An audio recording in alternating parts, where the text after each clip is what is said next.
Hello, hello. Greetings, everyone. Cindy Drozda here. And so glad you could all make it to hang out with me. I see a bunch of my friends here. Here's KK. And thank you, KK. I'm going to hopefully mention what you sent me in the mail a little bit later. And Todd is here. And I saw lots of other people checking in before the thing started. And welcome to all of you. Here we're going to talk about one of them. Paul from across the pond and Ian. What's Ian feeling better about? Oh, David, I'm glad you're cooking for a dinner party. I hope we're all invited. Yes, all of us. Okay, so Ian says, yo, dude. And I just wanted to mention a little thing that I heard one time is how do you know when you're an adult? And this is for men, I guess. It's when they stop saying, yo, dude, and they start saying, hello, sir. Right. So, anyway, yeah, great to see everybody here.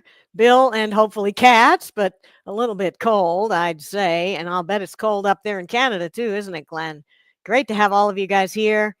Really great. I love these sessions. Chuck from Texas, good to see ya. And Paul, yeah, great to see you from Paradise in Michigan? Okay, I guess it is pretty nice up there. I haven't been up to that corner of Michigan. Stan, good to see you from over in the swamp of DC. Joe, good to have you here, another vendor showcase guy. Thank you all for being here and hanging out. And I can't possibly go through every single one of these comments. Oh yes, KK, right. That's the deal for a woman. It's instead of, I don't know if yo dude is for women too, but when they start calling you ma'am, you know you're in trouble. Right. Uh-huh. Oh, and Cape Cod. Good to see you here, Robert. Were you at my demo? What was that? Tuesday, Wednesday? Wednesday, I think it was. I did a online demo for the Cape Cod Woodturners. Yay! I grew up around that area, kinda Boston area, so close to my heart. But I don't really want to live there anymore. I like the West. I'm very happy here. All right. So what are we doing today? It's great to have all of you guys here, and I'm sure you showed up to watch me do something, right? Because that's the whole idea. And before I actually get to doing anything, I meant to put this one up here. Yes, good to see you, OB. And thank you, Todd, for the vote of confidence about my audio. I really don't know. StreamYard doesn't give you a good way to test your audio. So I'm glad to hear it. And if you ever can't hear me or anything like that, please do make a comment because the audio and the video are both supposed to be great. And if they're not, something's wrong. Maybe on your end, maybe on my end. All right, so here we are in Erie, Colorado, and we haven't had any snow for a while. It's a sunny, reasonably warm day for winter, and you can see there's only a teeny little bit of snow there. I might get to rake some leaves before the next snowfall. I'm never really on top of those kind of things. So, yeah, I am here in my shop every 2 weeks for a tool talk live stream like this one. So I'll be here next in 2 more weeks. You probably are watching me through the link that I send out. And let's see here. If you subscribe, that wasn't where I wanted to go. I wanted to go here. If you subscribe on my website or via this QR code, you will get a link to these sessions. If you're on YouTube, you can always just join on YouTube. But if you want to get a link to the StreamYard webinar, and then it sends you an automatic link to the recording too. So it's kind of a convenient thing. If you want to do that, sign up on my website. It's a good way to go. Let's get that out of there. And the other thing I do is I'm always here for Todd's live streams. He calls it All Things Wood Turning. And Todd also does something every other Friday, a little bit different time, just to confuse everyone. And so he'll be here next Friday. That's the 13th. And I'm always hanging out there if I can manage to do it. Todd Rains. He's here on the stream here and saying hello to everyone. So Todd, if you want to post a link, I think I might have. Do I have? Oh yes, I think I do. If I can get over here, have a QR code. It's not covering up your face this time. That's very good. Okay, so you can find Todd, woodturningtoolstore.com, or use that QR code there. And so Todd will be on next week. And another thing that the two of us do is a joint sharing session. The next one of those will be 2 weeks from today on my normal live stream day and time. And if you sign up, subscribe to, now we're going to cover Todd's face up, I think. Subscribe. Oh, we're going the wrong way here. Or we could cover up mine. No, that doesn't work. If you subscribe to either my newsletter or Todd's at the woodturningtoolstore.com, not the Woodturning Tool Store. He's got it there in the chat. Okay, so yeah, go ahead and post it on all the platforms, Todd, if you want to, so everyone can see it. Sign up for Todd's newsletter or mine, and you'll get a Zoom link. And this is a tremendous session of sharing and get to show off what you've made recently and are really proud of, or get feedback from the community if you made something and you're not real proud of it and you want a little help, or maybe you've got a process question. So many things that we share during these sessions. It's tremendous. I always learn a lot, and I hope to see y'all there. Here we are. Our friend Lyle, this coming week on Tuesday, will be doing a, there it is, a live IRD, interactive remote demonstration. And Lyle is always a lot of fun. Is Lyle here today? I know OB is here, and he's Lyle's stepson. I saw him in the comments a while ago. So you can get the link to sign up for this at lylejameson.com, or maybe OB will put in a link for you in the comments. But I'll be there December 10th, 7 p.m. Eastern. It'll be fun. I always learn a lot from Lyle, and he's really good with interactive sessions, so it'll be fun.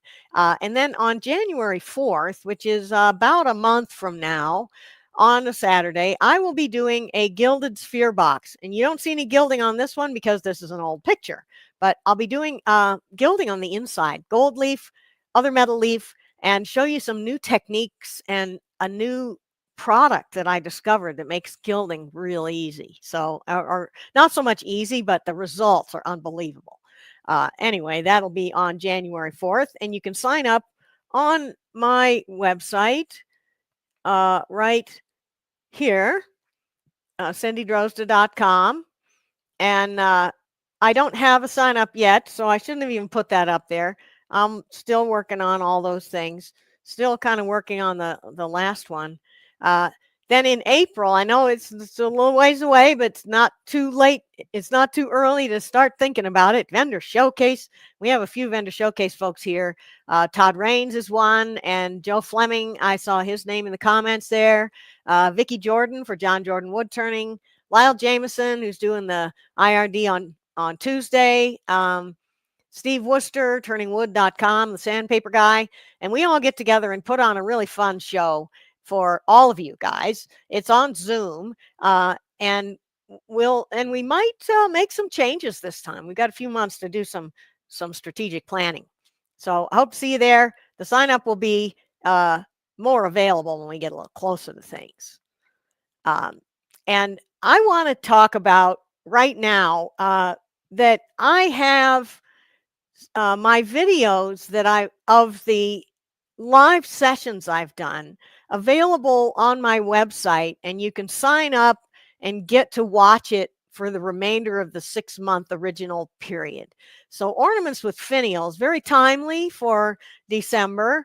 I do a birdhouse ornament and a globe ornament, not the sea urchin, but the just plain globe, and some fun coloring and painting and stuff and finishes. So you can still rent this, and we're going to do a giveaway. I'm going to give away to 2 people access to this video until I think it's March or April of next year. So stand by, stay tuned. We're going to do it near the end, like quarter till the hour, but we're not doing it yet because it just makes everything confusing if the comments start coming in for the whole time. So yeah, so speaking of comments, what do we got going on here? Oh, Michael McEwen is here. Yay, good to see you. Gliding? Oh, no, gilding. Oh, it's gilding. Yeah, I thought maybe you meant gliding, like isn't hang gliding. I think it's not gilding, which a guild is like a club. It's gilding. Gild as in gold. Gilt is gold. And Joe remembers me from a little bit of gliding, indeed. So yeah, good to see all of you guys here. And I hope you all come for the gilding thing. The gilding is, I thought about just doing an all gilding session where I gild a bunch of different things. And then I thought, gilding is something not everybody wants to do. So what I'm going to do is a series of projects that have gilding on them. Like this is going to be gilding on a compound curved surface, relatively large exposure surface on the inside of the sphere box. And then I'll do a natural edge, a sea urchin. So we'll do some different gilding projects with different gilding materials, but it won't just be all gilding. So you'll still get to learn how to turn something. That's always fun. All right. So what am I going to do today? Today's plan is I have started this box here, which is from a blank that uh uh who am I talking about? Jacob Thompson, right? Jake Thompson sent me. Sorry, I'm not really well prepared for that, but it'll be anyway. It's going to be sent to Jake. He can auction it off for Make-A-Wish. Michael McEwen, you know a lot about that Jake Thompson thing. So if you wanted to put his YouTube channel in the chat and maybe talk about what that's going on. Okay, so here's a good question. Will I be using a sphere jig? No, I have there, as far as traditional methods, if we're talking turning spheres now, there are a number of methods, traditional type methods for turning a sphere. And I have one that I learned from Stuart Batty that I quite like. So I'm going to be showing that one. But yeah, there are lots of ways to do it, and jigs too, but I don't happen to have one. Maybe we need to talk to Paul Howard about how to get a sphere jig. And I watched Glenn Lucas do a recent sphere box video, and he uses a sphere jig for the outside. But anyway, yeah, so hey, and here's Jake. Yay! His ears are burning. Yeah, if you want to put your YouTube channel link in there, Jake, please do. Please do. He's on YouTube every Saturday morning for Saturday morning cartoons, and it's lots of fun. And there are other people on there too, and it's kind of a cool thing. But he doesn't do any of the stuff I do. He's all resin. He's always pouring resin or casting resin or making molds for resin or stabilizing stuff for resin. And this is a stabilized hybrid blank. It's got some walnut in it and some resin. And you can see the chunks of walnut pre-stabilized and then cast in the resin. And then the lid, I don't know if this was intentional or just ended up that way. The lid portion of the blank ended up mostly walnut. So this is going to look like a walnut lid on a resin hybrid container. And that's a pretty cool thing. So here I am. I've got the base done. I've got the base hollowed out. So it's all polished up and everything. And I've also polished up the lid itself here. Should have gone over here. on the inside. Haven't done any outsides yet. So post in the comments, what do you like to do to finish a hybrid blank like this? It's got wood, it's got resin. I polished it up with the uh, varying grits of sandpaper and then some Hampshire or Yorkshire grit paste and all, but do you put a finish on top of it or do you not? Post in the comments and let us know. All right, so what I did last time was I made a jam fit here so that I can, in order to turn the lid top, jam it onto the base. It's kind of a standard way I do a box. Yeah, okay, right, but Jake, what about the inside of a box? That's the question too. I can do the buffing wheels on the outside, and I will. And by the way, if you want to know what we're talking about, Jake has a YouTube video on his process for that. So yeah, so Larry likes to put on a finish, but what? CA? I wouldn't really think lacquer, but I want it to be a good shine. So let me know what exactly you like to put on there.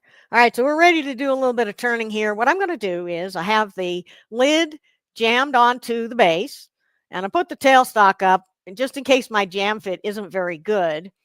And I'm going to shape the rest of the top of the lid, right? And when doing resin, a face shield is always a great idea because resin makes such a mess and it gets all over your face and everything. So last session, somebody said dryer sheets. And I don't use that in my dryer, but KK sent me some of her used ones, and you want a used one to do this. So I am going to today, we're just going to see how this works. I've already cleaned the face shield with my Smitty's glass wax. So now what I'm going to do is the dryer sheet, and you're going to love this if anybody who happens to have furry animals in your household. The dryer sheets came with the attendant random orange cat hairs, and yeah, the dryer has always got a fistful of cat hair in it when I do it. All right, so I've got my face shield on because even if I didn't think I needed it for safety, which I do, this is a relatively low risk setup here, but it doesn't hurt to have a face shield on. And for one thing, the face shield will save you from a huge mess with the resin. Not so much the walnut, but the resin for sure. And the bowl gouge is throwing it back over my shoulder, which is a very good thing. Okay, so now it's kind of decision time here. What am I going to do here? Oh, that was too heavy of a cut. What kind of shaping am I going to do here? I've got a kind of a plan.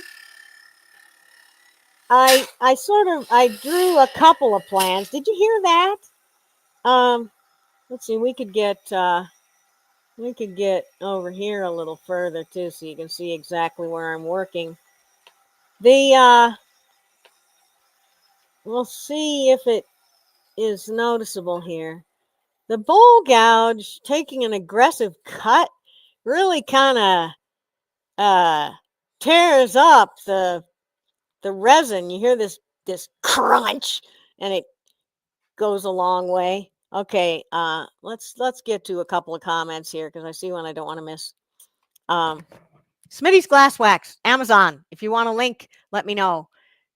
Hi from Columbia, Tennessee. Are you really? Oh, if you lived in Colorado, you could be. Yeah, so Jake's idea for the buffing is a small buffing wheel in a drill. Okay. Yeah, that might be the way to do it rather than actually applying a finish. But Jeff puts poly on hybrid pens, and that seems like it would make a nice gloss. I might try that. Oh, KK's got the Smitty's glass wax. I really do like this stuff. It's good. good, a little bit of static reduction on the face shields and safety glasses. Cat crap is pretty good, but I think I like the Smitty's glass wax better. All right. Anybody else with a question? If you do have a question, comment, please ask, and I will try to get to them if I can. All right. So what I'm thinking is maybe the bowl gouge is not the best. Let's try some other stuff. I'm going to move my tool rest. Let's try some other stuff here. Oh, before I get going on that, here is my drawing. We're going to need to zoom out a bit here. So I made a drawing, a sketch of this piece, and I'm not sure whether I want this lid, just a rounded dome, maybe a dome with a little ball on top, or do I want a double curve, like with a cove on top? Or I kind of just had another idea here, which I'm going to try while I have this extra wood here. Beal buffs, mops for in the inside. Okay, I'm going to have to order some of those. I don't have them. That could be really good. Duncan's got a procedure here, 12,000 grit and then microcrystalline wax. And this is wood and resin combined, but does it matter that, does it make a difference if the wood that's in the mix has been stabilized? I thought that would make it act like plastic itself. So maybe you don't really need a finish on the wood, or maybe it works better. I'll try it. I'll let you know how things go. But so meanwhile, I'm going to get back to sanding this or cutting this here. And I just want to try something. I'm going to get my spindle gouge and make a little bit of a fillet right here. A fillet is kind of a V-groove like element that will then be a transition between, and let's see, let's set that fillet. This is going to be a kind of an optional detail here. I get a little closer. You can see what I'm doing. And I'm using my traditional tools just because that's how I usually do things. And we're going to find out pretty soon. I already kind of did find out whether that's really the best idea. That bowl gouge tore out pretty bad. So what else have I got?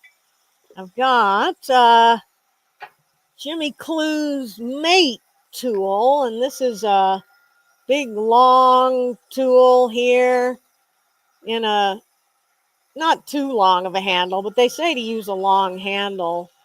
And I'm going to try what kind of a finish I get from that. Oh boy, what we get is we get resin all over the face shield. So let's see what it looks like here. All right, pretty good. Pretty good, right? It's not smooth and shiny, but it's not torn out. And it was easy to control. What else do we got? We got a, this is a simple turning tools, carbide round, and it's got a really large radius of cutter. I don't know if that's going to be trouble or not. We'll do it next to the mate and see if we get the same look on the surface. I think this gave a little better surface than the mate. What you'll notice about the difference between mate and simple wood turning is, here's the mate on the right. It's a cup type cutter. So it's got a different kind of cutting angle, whereas this simple wood turning is just a single beveled flat top used as a scraper. The mate's used as a scraper in this case too, but it's a different configuration of cutter. Now we're going to try a different altogether. Oh, notice no chips on the face shield yet, so maybe that dryer sheet's working. So we'll try this, and this is a double bevel tool. I'll do some over here. The double bevel, aka negative rake, I like to make a distinction there that double bevel means there are two bevels on the tool, like for instance this one. Bevel on the top, bevel on the bottom, symmetrical or asymmetrical, doesn't seem to matter.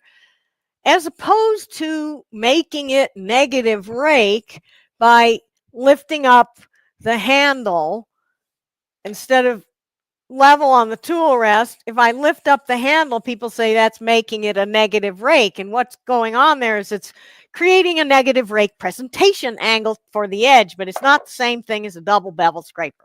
So that one right there I was just using is a actual double beveled scraper.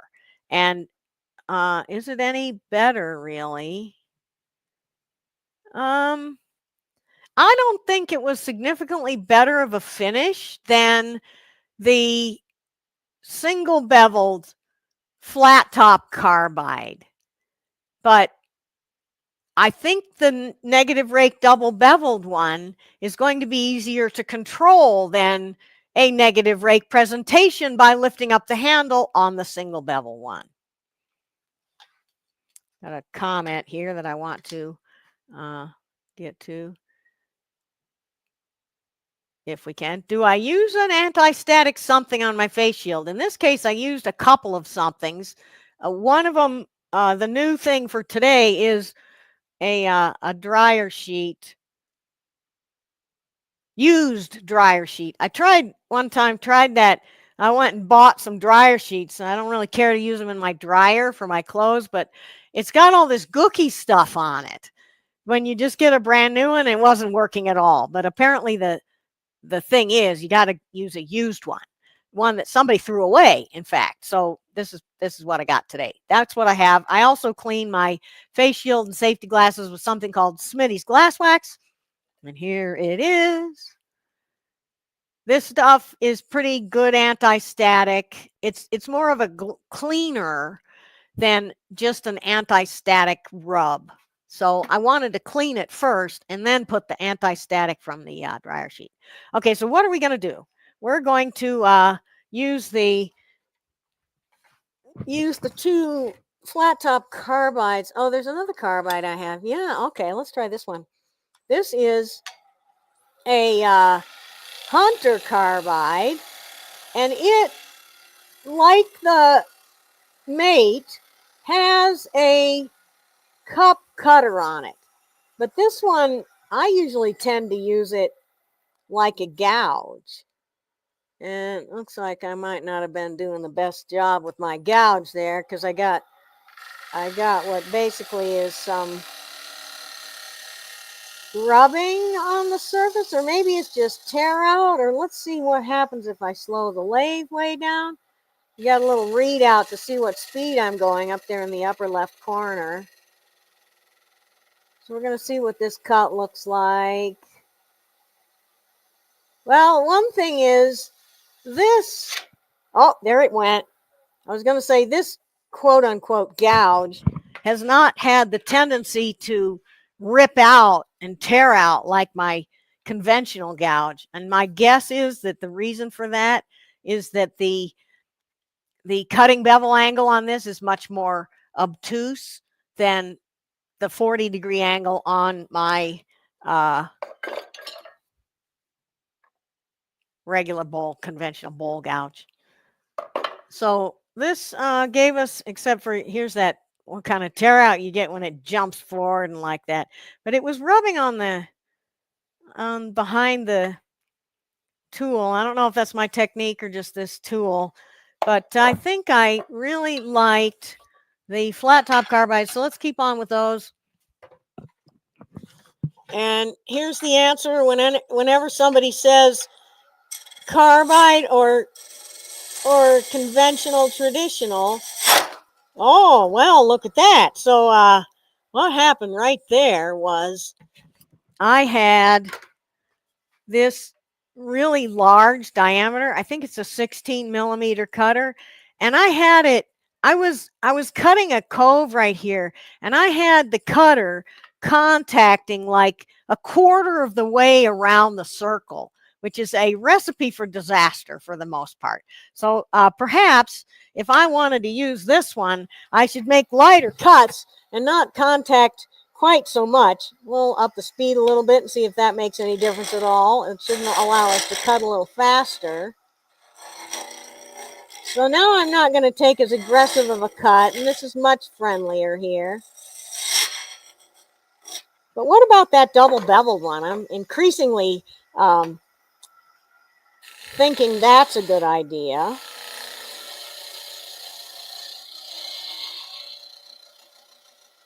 So we're asking for a catch here. We're asking for a rip out, and it's not. So I think this is double bevel is a solution. Let's see what the finish looks like. Anytime I'm doing something new, I stop the lathe and check things pretty often. All right, that looks great.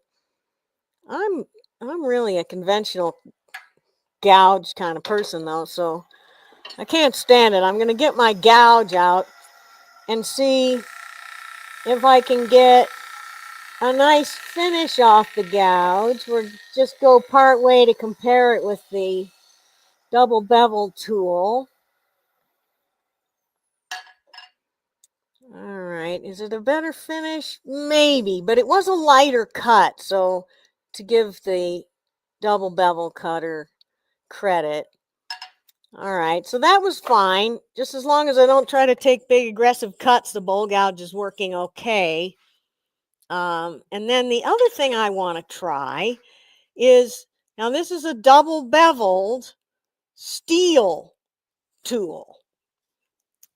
Okay, so hint from Joaquin to cock the carbide on a 45-degree. Oh, so more of a shear cut. That's a good idea. I'll try that too while I have some wood to get rid of here. Okay. Yeah. And JP Woodwork always uses negative rate carbide on resin. I hear that a lot from people, and I believe you, but I'm also experimenting with stuff just because I want to know. So here's my double beveled but steel, and it's going to get dull faster than the carbide, I'm sure, but it's easy to control. I'm not pushing it to where it might give me rip outs though. We've got a very nice finish. I really like that. What I mostly like about it is the large radius of it. So when I'm doing this, I'm contacting a lot of wood, but with a light cut. But it's easier to make a large radius cove with a large radius tool than with a small radius tool, or perhaps an even smaller radius tool. So it just makes it easier to control the curve. Now what I want to do here is make a ball on the top. I don't know if I like this or not, but I want to make a little ball on the top. So that's going to be, I'm just going to use this square cutter. That's going to be right about here. This is a double bevel here. Double bevel steel, basically wide parting tool. So there, or maybe to here, will give us a little area for a bead on the top. So this steel double bevel I was using there is indeed sharpened with a burr on the top. And what Derek's referring to there is that what I'll do is I'll sharpen the tool in this orientation So I'm grinding off what will be the bottom bevel as I'm using it. And that, you can't see it on the camera, but it puts a little, maybe you can kind of see it, a little sharpening burr. It raises a burr on the top edge there, which is going to give you the nicest cut and deal with tear out the best of anything, at least on wood. Now resin's a whole nother story, but I think that's pretty much it. And yes, that cutter had a fresh burr. I just sharpened it. The burr is no longer fresh now since I was using it. So I really don't want to use that for hogging. I want to use it for the finish cuts. That's typically what I do. I'll use a gouge to get there and then finish cuts with that. Oh, and look what we have here. This will never do. I don't mind a void or two, but not on a fillet corner. So I've got to change that design there. And I think what I'll do is I'll get my spindle gouge, and we could probably go for more speed. I'm not really sure about speed for cutting resin. Not sure how it goes, but I want to get rid of that little void. Have we? Yeah, it was right about here. So I might, if I go any further, I'm going to have to go all the way to another couple of 3 millimeters in, about 1/8 of an inch. So yeah, let's do that.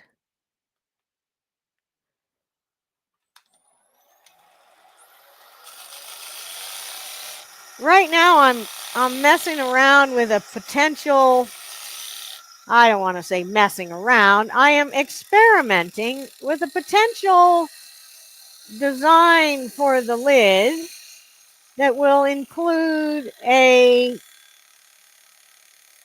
radius, convex radius at the base part right on this side, and then it has a concave radius up here above it. I'm just going to see how that goes. So did we get rid of that little bit there? Close enough. I could go in another whole bunch, but I don't really want to. What I want to do is finish out my design and then sand the lid. So we'll get some more of the bulk removed out of here. See how I like the shape I've got. I'm going to try Joaquin's. What I'm doing here is I have rotated the tool over so that it's cutting in a shear orientation, and it does well pulling. It pushing away from me felt a little grabby. Let's see what kind of finish we got from it.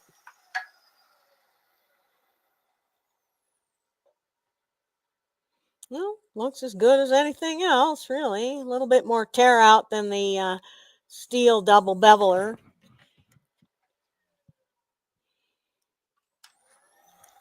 Let's see, what about our double beveler here? Yeah, this one's easier to control for sure. And if it was a double bevel steel cutter, I'm not going to be working so aggressively with it, because the double bevel steel cutters burr is going to be gone pretty quickly. So our little bead there at the top is going to be about,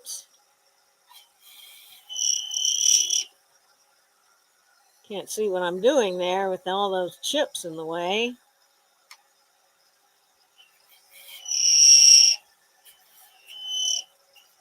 It's going to be just a little decorative bead. Oh, I should have a toothbrush over here. That was an idea someone had. Question about the design. I don't think I'm that excited about it. so far, if I look at my sketch, in the sketch, if I was going to make this concave top, I made the convex part a lot smaller than you see here. So I think that would be the thing to do, because what I'm seeing now on this piece is this concave is too flat. If I wanted a concave, I would want to make it start down lower. And so, well, could I do that? That's a good question. And I don't know until I take the lid off and check my wall thickness, because I was hollowing it out expecting the dome top, and we can get the caliper out to just back me up, but I'm going to say, no, I can't do it. So here's what we've got. Let's go over here. It'll make more sense. I've got about 3/16 or so, about 5 millimeters. And up here, 6 millimeters. So I really kind of had to go with the original plan. And I have to be a little careful not to take too much off as well. I might do something else, though. I might put a little bit of concave at the very end. But the thing I was going for today, no, it's not going. I would need to do some different hollowing if I planned on that. And I didn't, so it's not a design direction change that I want to make on this piece today. Sometimes you make a design direction change and, part way on, and sometimes it doesn't work unless it was intentional right from the start, and that's the case here. If I wanted that shape, I needed to be intentional right from the start. So let's get to work with, I'm going to turn the lathe on and then bring my tailstock up and make sure I've got the piece firmly pushed on. It looks like it's out around. Now that shouldn't be, unless I had it out around for all the turning I did so far. But, maybe there were chips in the fit. That'll do it. Just a little bit, and it makes it out around enough to be noticeable. Okay, question from Brandon about the caliper I was using. This is premiergauges.com. It's a direct read caliper. I'm actually not really that keen on the direct read. I find my favorite caliper is this style, or even better, this one with a lot of configurations. But those long ones that read on the other end are useless in a small video frame like this. So yeah, they're good and some nice company, but I use it mainly for the video purpose. Okay, is that all we get? Maybe it's just not perfect. And it's going to be true here in a minute. Oh, that's quite a bit better. Okay, it's going to be true. It is true right now. Really good question, Larry. When I draw out a plan, do I always try to keep to it? Generally, yes. That's the reason I drew it.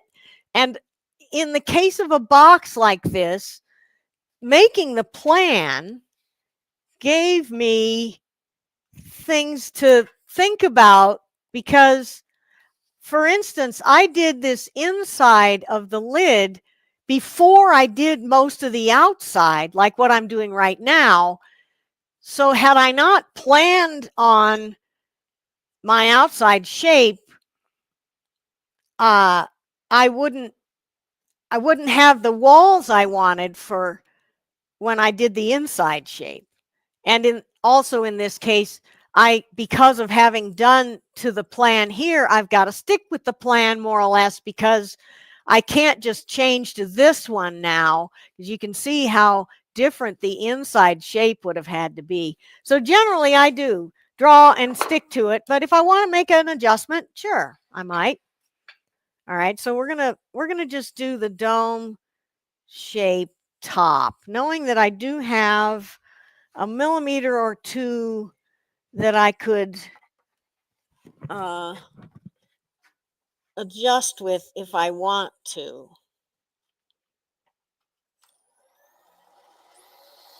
So we use this double beveler here. And what I'm going to do is make a dome. Just continue that dome shape on over.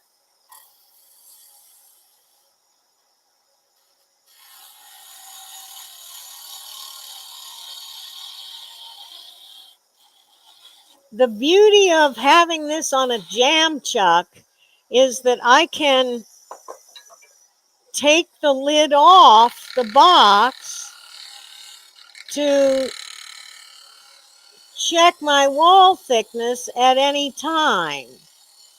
Now we might be getting a little bit thin up there in the top, and to make the shape look better, I might be wanting to take a little bit off here where I know I have a millimeter or so of availability for adjustment. You see, had I just stuck with my original plan to begin with, I wouldn't be fiddling around like this and worried about wall thickness. Let's take it off and see. So Paul's got a question about my face shield. This is a, what is it? Optivisor, I think. It's kind of a standard face shield. It's a pretty good one. Oh, and Michael draws up a plan even if he's not making a new shape. Same here. I draw the plan so I can get the expected result from the block of wood. Exactly. And if, for instance, the last box I made was a 3-inch one, and I want to make a 2 3/4 inch box next because that's the size of my blank, I'm better off to go ahead and draw it out so that I know how deep I have to hollow it. I know what the wall thickness is going to look like. I know how the shapes on the inside and outside will interact, and where the joint is, and how big the tenon needs to be, and all that stuff. So yes, even if I'm not making a new shape, if it's a new size, I will make a new drawing. Yep. So good point, Michael. Thank you. All right, and we were going to take this off and do a check. What am I going to do if I messed up and can't salvage this piece? Oh, that would be awful. I'd make another lid probably. So yeah, in fact, that's just what, I don't know this guy's name, or gal, Phoenician artisan. Since the top is only walnut, can I redo it to match the design? I could. It might not look quite right though, because this isn't just plain walnut and it's been stabilized, and it's the same walnut that's in all the chunks in here. So yeah, I know it probably would be fine. So let's see how we're doing here. But that would be my plan. If I screw up, what I would do is make a new lid. I wouldn't throw the whole thing away. And the other thing I might could do is turn this into a bowl instead of a box if I really didn't want to keep going. So how are we doing? Okay, we've got 5 millimeters here. That's plenty good. About here too. We got, a good consistent wall thickness. Very good. But I got enough room to take a couple millimeters off of there if I want to, because I don't really need 5 millimeters in this. I could make do with 3 or 4. 1/8 inch wall is fine, in other words. All right, so do I even want to put, I think I'll keep the tailstock up for another minute as I do a little bit of scraping here just to clean this up because I put some CA in a couple of voids. This is a double beveled steel scraper. Just smoothing out the shape. Fresh burr. As fresh as I think it is. But this doesn't want to do a lot of work. It just wants to smooth out the shape I have, not really create much of a shape. If I start trying to create a shape with this one, I'm going to wish I could go pick up a sharp one for the last cut. And that's why I usually have two of the same tool there at the ready.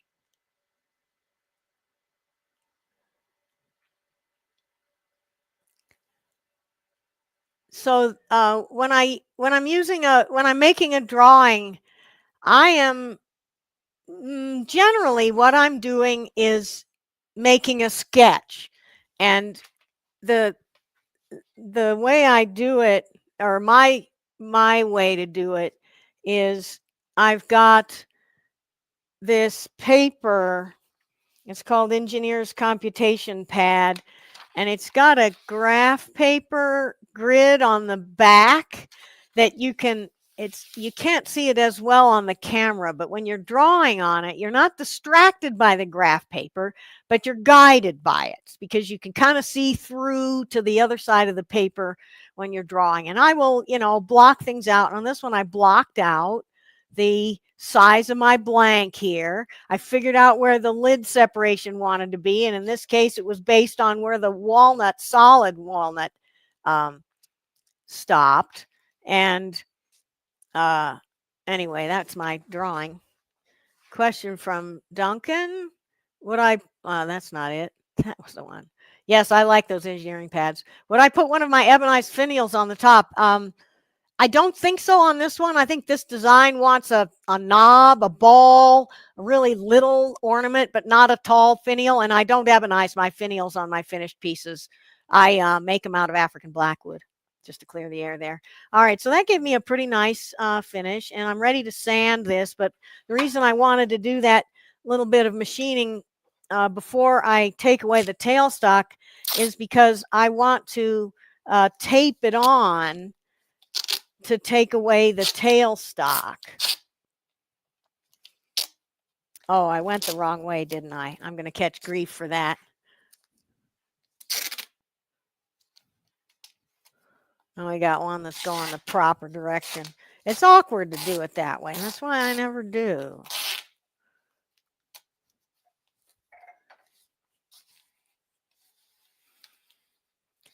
So Dave, that type of drawing paper I'm using is called Engineer's Computation Pad.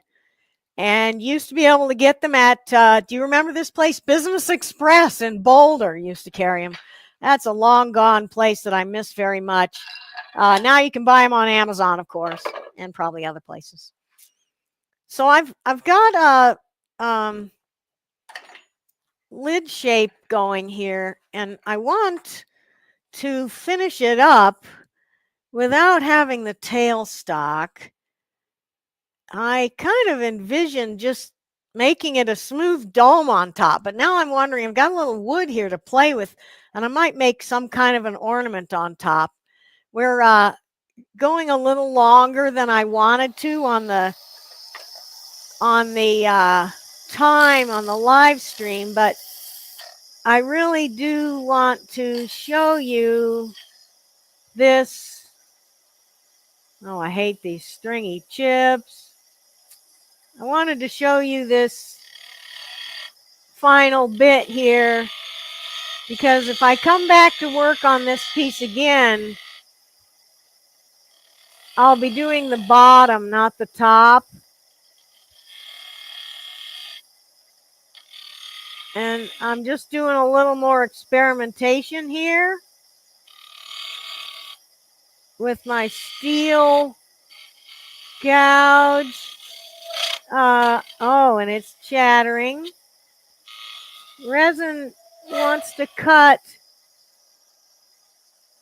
a little less aggressively than solid wood would like to cut. Also, this is a thin-walled lid. So question is, do I like this little... Oh, I can't really do that. What I'm going to do on the end is a ball. So we'll get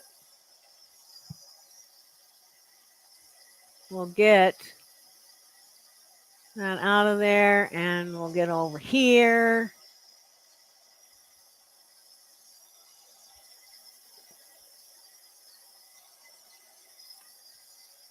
First thing I'm doing is getting rid of the tailstock damage on the very end so that I know exactly how much material I have to deal with, and I can decide whether I would like to try to do some little kind of an ornament on top. You can see where I'm going with that, more or less. I'm trying to thinking about doing a little cove, and then the let me get something to make that easier, and then the ball on top.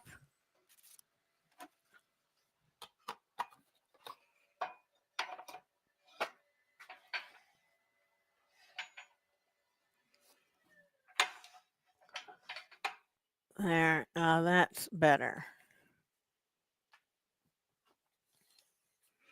Or do I want to go the other direction with the tool rest? This will be good for now. Get a little closer here. And I'm making a bead for sure on the top. Little bead shape. Round. What to do further down is the question. And I think I'm going to have to pass on this second element here. We can go with it for a couple more cuts, but it's probably not going to ultimately work very well.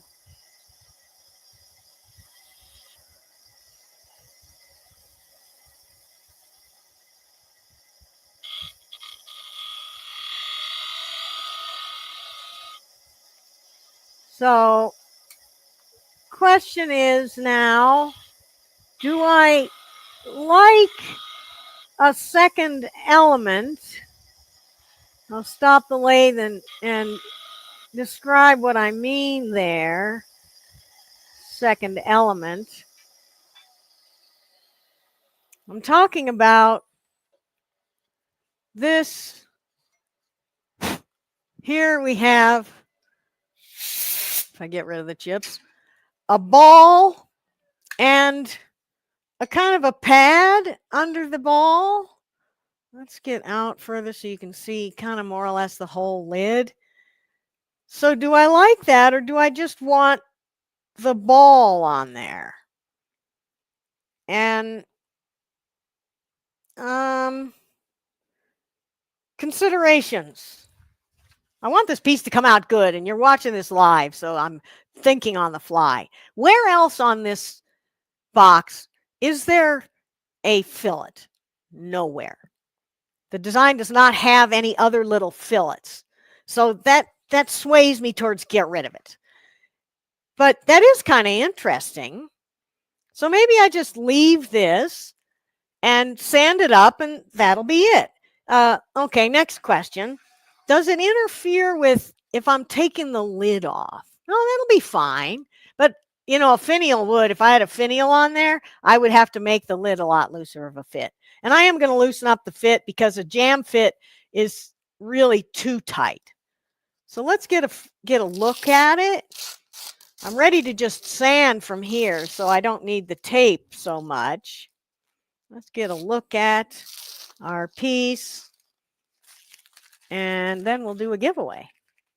So here it is, a little backdrop, so you can kind of see the shape we've got. Yeah, that looks good. Okay. Yeah, good. Sand the lid, buff it out and everything. And next session, I will put the lid or the base on a jam chuck and do the bottom. Oh, so Mary Alice has got an idea. Round the platform under the ball.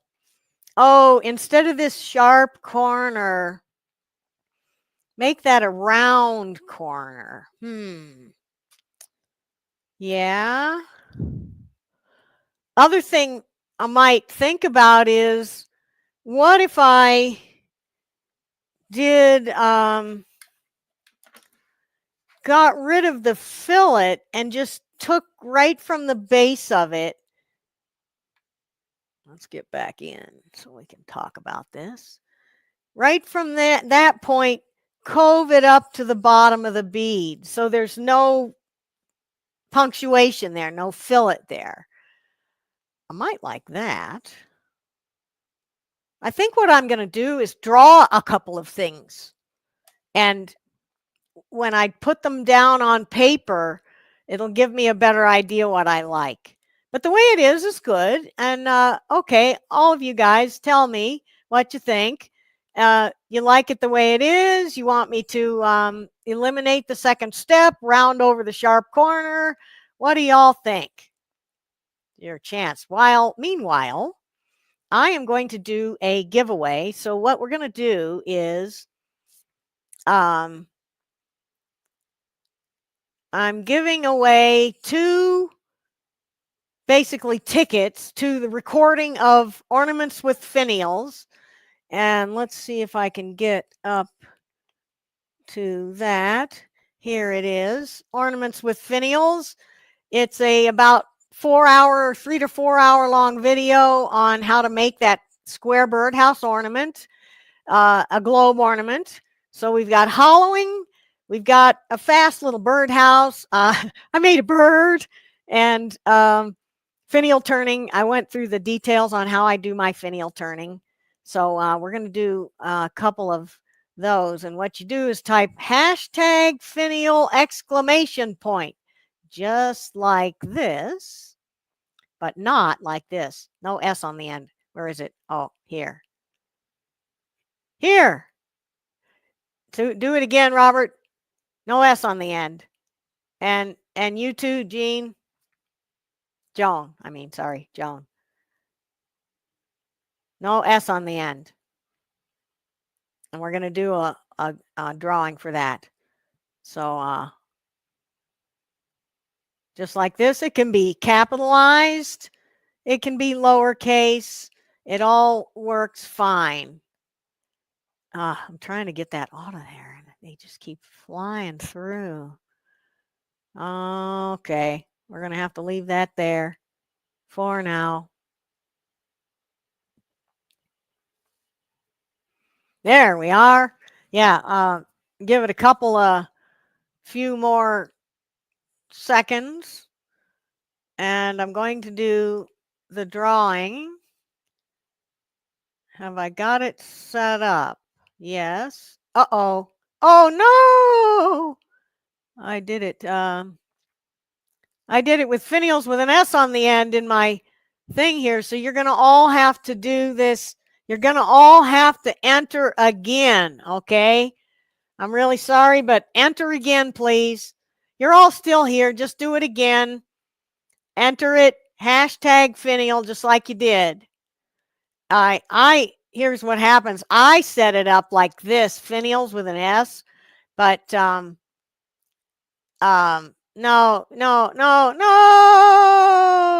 finial with no S. Finial with no S. How many do I have? How are we doing here with all this? Start collecting. Oh, man. Oh, it's putting them in retroactively, isn't it? I have a lot to learn about how this StreamYard thing works, so go ahead and enter finial and finials, and you'll be, it won't be too confused. But we have so far 72 entries. Please feel free to enter over and over again, because it won't it won't give you double. You'll still only have one entry. Hashtag finial exclamation point. No S. And it's not collecting any comments? Uh-oh. Okay, there was one. Yeah, I guess it's collecting them. It didn't collect any of those with the S on the end is what it is.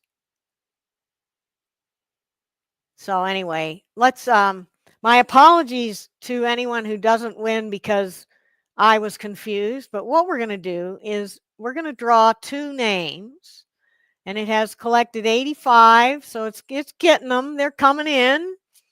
No problem entering more than once. It'll still only save you once. And I'm going to do 2 drawings, and what you get is access to Ornaments with Finials, the video, until next, I believe it's April. So we're going to draw one here. Okay, good luck, everyone. Good luck, good luck. Somebody's going to win. And we have a winner, Mike. I'm not going to try to pronounce your name, but congratulations, Mike. Great to have you here with us. I'm going to write that down so I don't forget. What do I do?